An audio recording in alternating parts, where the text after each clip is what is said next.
mistake. Now it's all bad.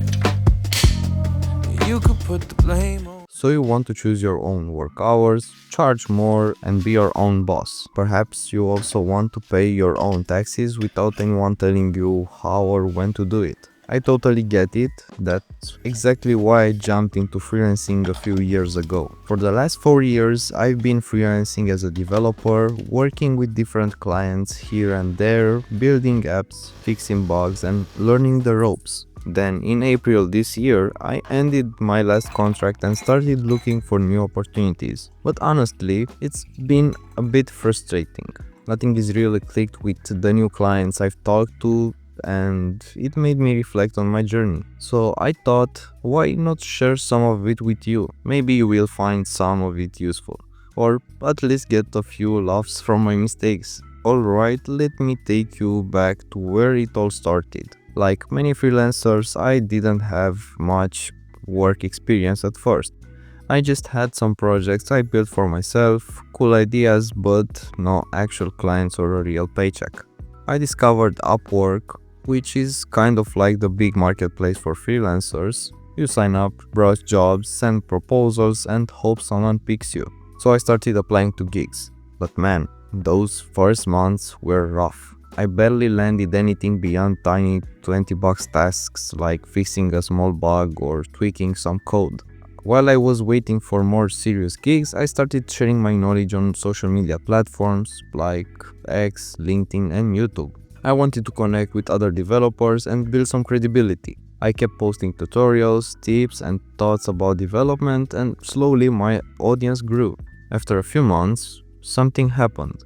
A company reached out to me asking if I could build their Android app. Finally, a serious project. I was very happy, but this is where the things got complicated.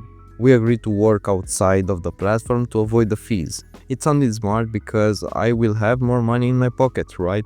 And as a beginner, this was my mistake, and I will tell you why. But first, let's continue with the story. The first couple of months went fine. They paid on time and I was making progress on the app. Then suddenly payments stopped coming.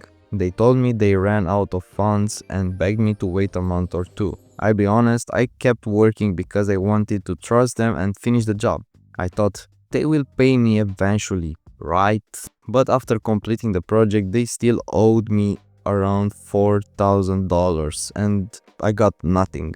Here is what I learned the hard way. Mistake number 1 was no contract. I didn't sign anything formal, no contract outlining payment terms, deadlines, or consequences if payments weren't made. A contract protects you, it sets clear rules everyone has to follow. Without it, I was just hoping they do the right thing, and this was a very beginner move. Mistake number 2 was that I underpriced myself. I was charging $20 an hour gross, which after taxes left me with about $50 an hour. That's less than what junior devs make in Canada or the US. I thought charging more would scare the clients away, but it turns out that it did the opposite. Charging too little made me look like a less skilled option.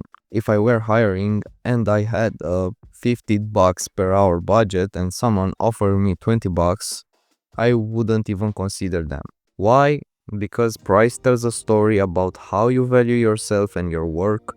Charging a fair rate shows confidence and professionalism. Plus, freelancing isn't just coding. You pay for your own tools, rent, food, health insurance, and so on. Now, you might be wondering, why the heck did you keep working after they stopped paying? I thought maybe they just had a rough patch and they will pay me eventually. I was hoping to keep the relationship positive and get the job done. Looking back, I should have stopped as soon as they said they couldn't pay. If a client tells you that, it's a red flag. Protect yourself first and think about the client later. After about 2 years of chasing them and messaging back and forth, I finally got the money.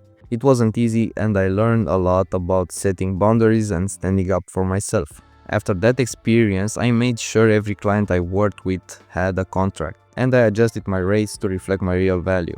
If you're freelancing or thinking about it, here is what I want you to remember. Always sign a contract, no matter how great the client seems. It's your shield and your guarantee. Don't undervalue yourself, charge what you are worth. If you don't, clients will think your skills aren't worth more. Remember, freelancing isn't just about selling a service. It's about running your own business. You need to cover your expenses and live comfortably. A good client respects your value. They don't freak out if you charge a fair rate. They trust that you will deliver because you value your work.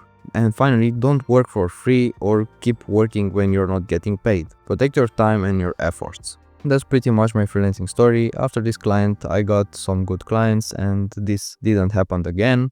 I hope this helped you or at least gave you some insight into what it's like to freelance as a developer, and I hope that you learned something from my mistakes. If you like this video, make sure to hit that like button and subscribe so you don't miss the next one, and see you in the next video.